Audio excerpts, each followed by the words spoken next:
Oke, kita masuk ke chapter berikutnya yaitu financial planning playbook ya. Jadi di sini adalah gimana caranya lu merencanakan sesuatu ya.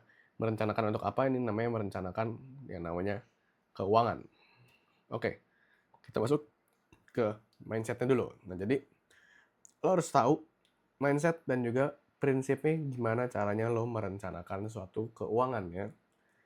Di sini ibarat itu pondasi rumah ya, mindsetnya. Mindset adalah pondasi rumah, di mana kalau pondasinya rapuh ya, pondasinya rusak, pondasinya salah, rumah itu akan roboh di kemudian hari ya. Mau diguncang apapun dia nggak akan kuat karena pondasi awalnya dari awal udah salah. Dan prinsipnya ini uang ini bukan hanya untuk dibelanjakan. Oke, nggak apa-apa. Dibelanjakan boleh. Bahkan dihabiskan pun nggak apa-apa. Kalau lu pede bisa dapat lagi. Tapi yang lo terapin di sini adalah lu pakai uang, lu ngabisin uang, lu dapat uang, lu mindful, lu seneng dan jangan lupa untuk lu catat ya. Lu harus catat pengeluaran pemasukan lu. Kenapa? Karena uang ini datang ke orang yang siap. Siap dalam apa? Siap untuk spending, siap untuk dapat income lagi lebih besar, siap untuk dilipat gandakan, diinvestasikan ya. Uang itu punya nyawa, jadi lo harus tahu kemana uang itu lari dan lo harus mindful tentang uang itu dan lo harus bahagia. Kenapa? Karena rezeki atau pendapatan itu didapat dari orang yang memiliki ketenangan dan rasa ucap syukur. Oke, itu dari mindset dan juga prinsipnya. Nah, gini, mindset konsumtif dan growth. Apakah boleh? Apakah ada? Ada. Ini gue bagi ke dalam dua ilustrasi ya. Ada Andi sama Budi. Andi ini punya mindset yang konsumtif, sedangkan Budi ini punya mindset yang berkembang atau growth ya. Dia ini investasi 2 juta per bulan. Yang paling kiri ini tabel tahun. Jadi Andi ini mindsetnya konsumtif, udah dia suka marah-marah, konsumtif, nggak pernah catat pengeluaran. Selama 5 tahun dia uangnya nol, tuh uangnya nol. Karena apa? Dia nggak mindful. Dia konsumtif, dia nggak mindful, dia nggak catat, dan dia terlalu over percaya diri. Sedangkan Budi, dia mempunyai mindset yang berkembang, punya mindset growth ya. Dia investasi sebanyak 2 juta per bulan ya, dan dia menghasilkan 25 juta di tahun pertama, 53 di tahun ketiga, di tahun kedua, 86 juta di tahun ketiga, sampai akhirnya dia dapat 172 juta di tahun kelima. Nah, ini dari mindset growth-nya si Budi. Dia mindful, dia mengucap syukur, dia tahu gimana cara melakukannya dengan baik, uangnya ya ditabung dan dia catat semua pengeluarannya. Dia tahu cara menggunakan uangnya dengan baik. Apakah dia konsumtif? Enggak. Ya, apakah dia konsumtif? Bisa iya, bisa enggak. Kalau iya pun dia tetap masih bisa dapetin investment 2 juta sebulan untuk mereka growth. Kenapa? Karena Budi punya hitung-hitungannya, uangnya kemana nih. Oh, ternyata uang ini tuh gue pakai buat A, buat B, buat C. Oh, ini gue bisa buat investment 2 juta sebulan juga. Sedangkan Andi dia nggak melakukan pencatatan, dia nggak melakukan growth mindset itu. Makanya selama 5 tahun uangnya masih nol. Nah, bedaan mindset dan bedanya hasil. Jadi kalau mindset lu ini beda, udah pasti hasilnya beda. Di sini mindsetnya ini harus diperbaikin dulu. Jadi Andi ini dari ilustrasi yang tadi ya, dia ini kerja buat uang. Ya, dia kerja, kerjain apapun lah. Dia itu kerja buat uang, hamba uang. Sedangkan Budi ini uang yang ngebikin kerja. Ya, jadi Budi dapat uang, uangnya disuruh kerja sama Budi. Ya, jadi uangnya yang kerja buat dia semakin lama.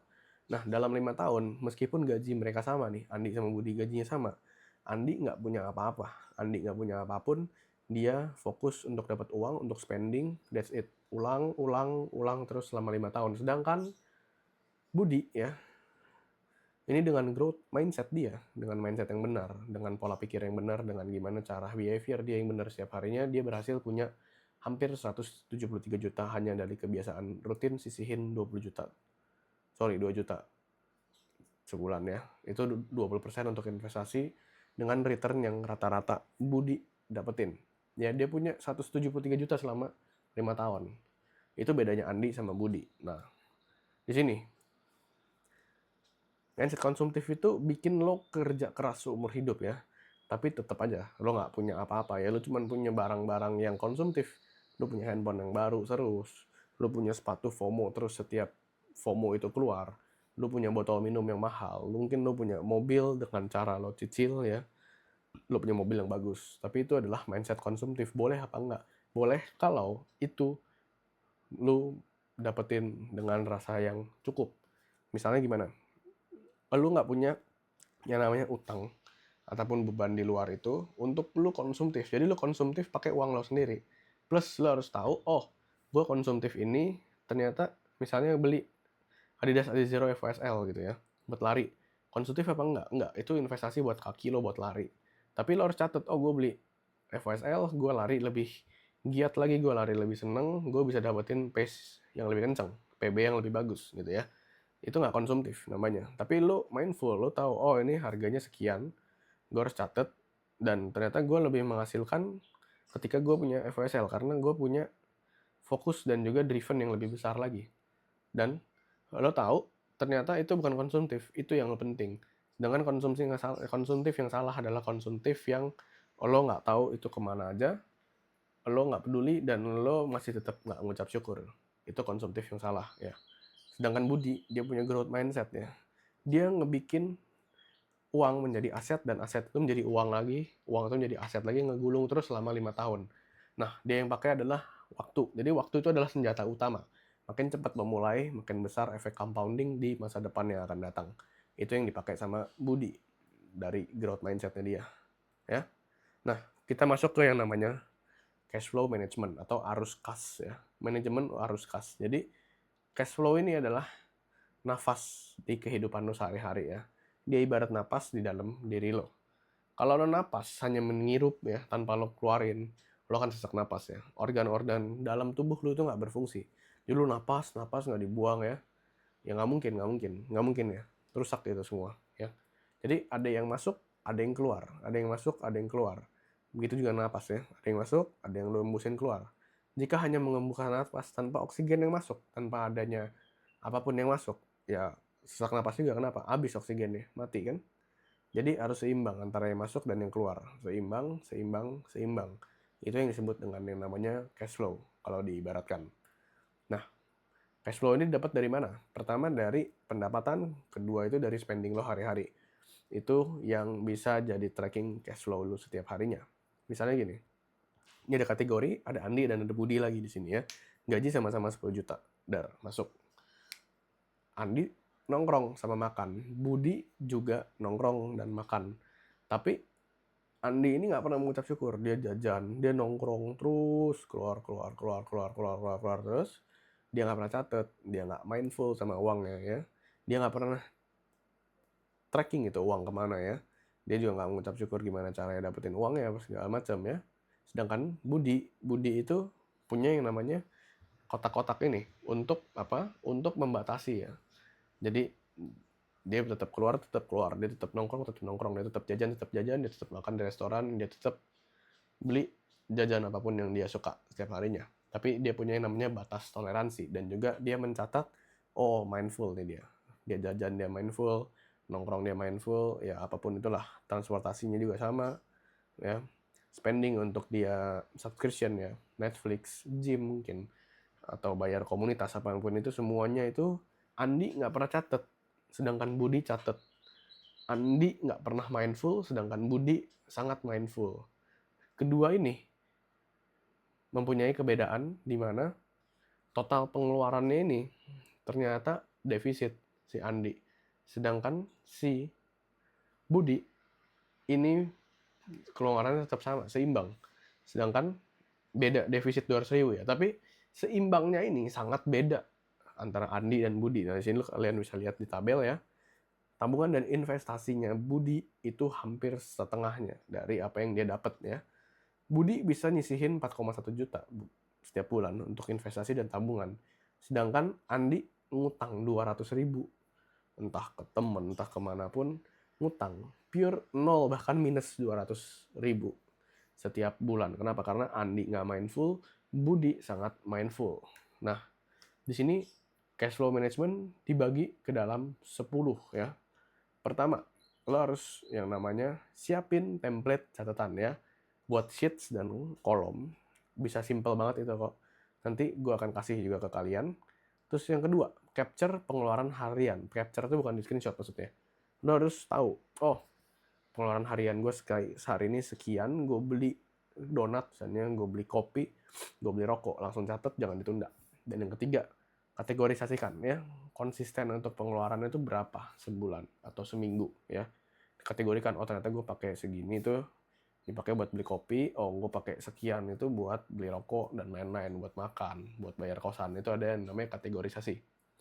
Yang keempat, review mingguan untuk pengeluaran supaya apa? Misalnya, oh minggu ini gue ngeluarin 1,9 juta. Oh ternyata bocor nih 500 ribu, gue nggak tahu keluar apaan nih. Oh ternyata 500 ribu ini tuh harusnya nggak keluar nih, oh ini bocor nih. Berarti mungkin di minggu depan gue cuman perlu untuk mengeluarkan 1,4. Karena 500 ribu ini bocor kan. 1,9 dikurang 500, 1,4. Oh, mungkin minggu depan gue akan mengeluarkan sekitar 1,4 tanpa adanya kebocoran. Dan yang kelima, tetapkan budget bulanan. Jadi, lo punya pendapatan, lo harus gaji diri lo sendiri untuk sebulan itu ya. Alokasi pengeluarannya kemana, itu untuk lo mindful terhadap pengeluaran lo setiap harinya dari pendapatan lo setiap bulan. Yang keenam, otomatisasi tabungan dan investasi ya. Kalau harus punya spare untuk ke sana, disisihkan, bukan disisain. Terus rekap. Yang ketujuh itu ada rekap ya. Analisis bulanan ya. Buat layout aja ringkasan. Oh, ternyata terus ada pie chart kan. Oh, ternyata gue buat makan itu 50% dari gaji misalnya. Atau transport ternyata 20%. Atau oh, ternyata jajan gue kegedean, gue jajan hampir setengahnya. Oh, ternyata investasi gue kegedean nih. Investasi gue hampir 70%. Mungkin gue nggak menikmati ya, karena cuma sisa 30%. Oh gue terlalu nabung terlalu banyak nih ya, mungkin gue bisa kecilin, mungkin dibuat bulan depan gue lebih mau untuk bersenang-senang, tapi karena investment gue udah gede di depan gitu kan. Jadi itu adalah tolak ukur mindful lu, gimana caranya lu mengatur cash flow setiap harinya. Terus koreksi pencatatan ya, dan adjustment. Nah jadi ada yang perlu dikurangin, mungkin ada yang perlu ditambahin. Baik lagi ke review mingguan, bulanan, kuartal. Untuk apa? Evaluasi diri lo sendiri. Oh, itu untuk gimana caranya lo bisa growth ke depannya dari uang-uang yang lo dapet ya. Itu di cash flow management yang paling penting. Di sini kita masuk ke emergency fund. Itu juga masuk ke dalam cash flow management. Jadi sebelum lo mikirin investasi, sebelum lo mikirin hal-hal yang besar, yang penting itu punya dana darurat. Jadi untuk apa? Dana darurat itu kan biasa orang buat takut-takutin. Ah takutnya nanti handphone gue rusak, handphone gue hilang, motor gue meledak misalnya di jalan, ban gue meledak di jalan, mobil gue mogok gitu ya. Apalah misalnya, oh ternyata gue di PHK, gue gak punya duit lagi, gue gak punya kerjaan, gue harus punya dana darurat. Nggak. Dana darurat di sini itu untuk lu hidup nyaman, lu hidup aman, untuk pondasi hidup lu. Nah ini yang disebut dengan dana darurat. Jadi jangan dipatokin ke kesusahan. Wah, gue kalau nggak ada dana darurat gue jadi susah nggak? Tapi gimana caranya lu punya dana darurat? Oh, gue ternyata kaya ya, gue punya uang spare untuk gue hidup tanpa gue misalnya nggak ngapa-ngapain. Oh, gue kaya juga ya, gue punya tabungan sekian untuk gue hidup ketika gue lagi ada masalah misalnya gitu. Oh, ternyata gue kaya juga ya, gue bisa nabung sekian itu untuk dana darurat supaya hidup lo lebih aman dan nyaman ya. Dan mendapatkan rasa tenang, itu paling mahal ya. Jadi orang itu dapat uang karena dia merasa tenang gitu. Nah, dana darurat ini idealnya gimana? Kalau gue pribadi, gue itu 1-2 tahun spare. Jadi misalnya gue dapat pendapatan. Jadi dana darurat itu bukan diukur dari pengeluaran, tapi dari pendapatan. Jadi misalnya pendapatan gue 50 juta sebulan. Jadi gue punya dana darurat sekitar 600 juta sampai 1 M. Ya. Ini sekitar 1-2 tahun pengeluaran bulanan atau pendapatan bulanan ya. Tapi idealnya 3-6 kali ya. Dan kalau lo punya keluarga, mungkin minimal bisa lebih gede lagi. Karena resikonya lebih besar. Nah, ini rumus dasarnya. Contoh, misalnya, ini gue masih pakai yang pengeluaran ya. Pengeluaran lo ternyata 8 juta sebulan. Jadi, caranya, itu lo punya 3 kali, 6 kali, 9 kali, 12 kali. Nah, ini kondisi ya. Kondisi itu yang paling kiri itu masih sendiri. Masih udah menikah tapi belum punya anak. Udah nikah tapi punya anak. terus lu wirausaha itu lu punya apa namanya, bisnis atau lu punya freelance ya. Freelance ini yang paling berbahaya, menikah plus anak ini kedua, menikah dan nggak ada anak itu ketiga, dan yang terakhir sendirian ini yang paling belakang ya. Jadi setiap kondisi ini lu harus punya faktor dana darurat yang berbeda ya. Ada yang 3 sampai 6 bulan, 6 sampai 9 bulan, 9 sampai setahun, ada yang setahun ke atas ya. Ini rumus dasarnya supaya apa? Supaya hidup lu lebih nyaman dan lu merasa kaya setiap harinya. Nah, ini cara untuk lu mengelola debt atau utang. Jadi utang itu kebagi dua, ada yang bagus, ada yang jelek ya. Utang yang bagus adalah utang yang hanya dipakai untuk hal-hal yang produktif yang nilainya bisa naik. Misalnya lu utang untuk bisnis, jatuhnya bukan utang, tapi adalah kredit. Kredit untuk usaha ya, untuk menghasilkan apa? Cash flow yang baru, pemasukan yang baru. Sedangkan bad debt atau utang yang jelek itu utang yang konsumtif ya, lo beli cicilan motor, lo beli ini handphone dengan cicilan ya, lo pakai pinjol, kartu kredit buat liburan, nggak, jangan ya. Itu bedanya good debt dan juga bad debt ya. Nah di sini, ini contohnya. Jadi good debt itu ada yang namanya return, ada yang namanya positive cash flow ke dalamnya, yang bisa disebut namanya investasi. Tapi kalau bad debt ya, itu konsumtif, jadi beban di belakang, di kemudian hari ya. Hindari riba sebisa mungkin. Nah ini strateginya, snowball dan juga avalanche method.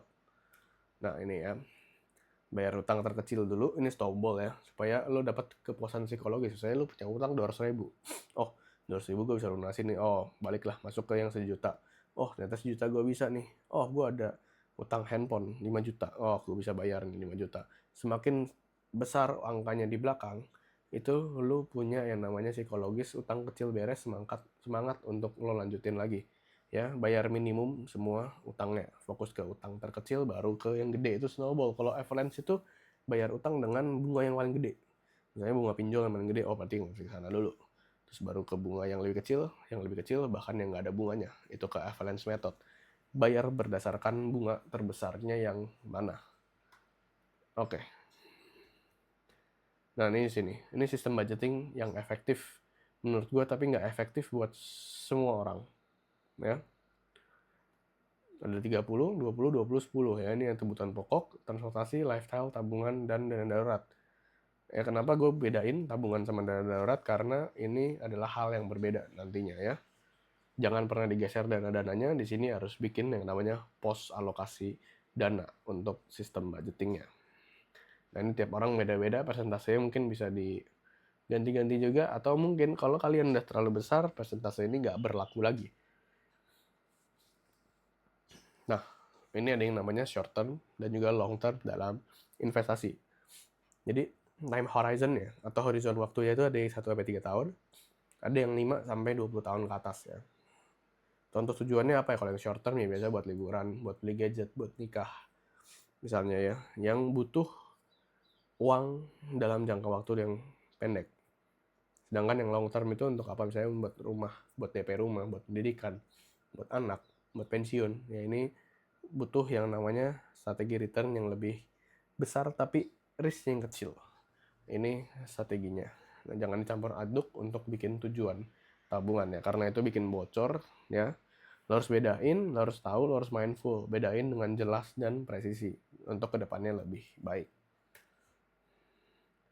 Nah ini untuk growth ya, ada saham, obligasi, reksadana, kripto, ada indeks ya. Lo bisa pakai ini semua untuk investment ya. Gue akan jelasin ini di bab yang berikutnya. Nah, ada yang passive income dan wealth building ya. Passive income lo itu bisa datang dari banyak sumber, dari berbagai sumber ya. Lo bisa dapetin dividen saham, bunga obligasi ya, sewa properti ya, royalti, penghasilan bisnis online yang ada buffernya, yang kayak investasi digital juga ada sekarang kan. Di kripto ada yang namanya staking ya.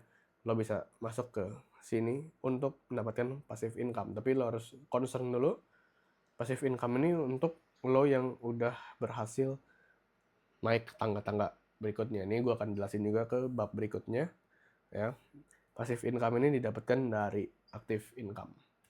Nah, lo punya yang namanya financial planning berikutnya, dari lifestyle, dari life goals-nya ya.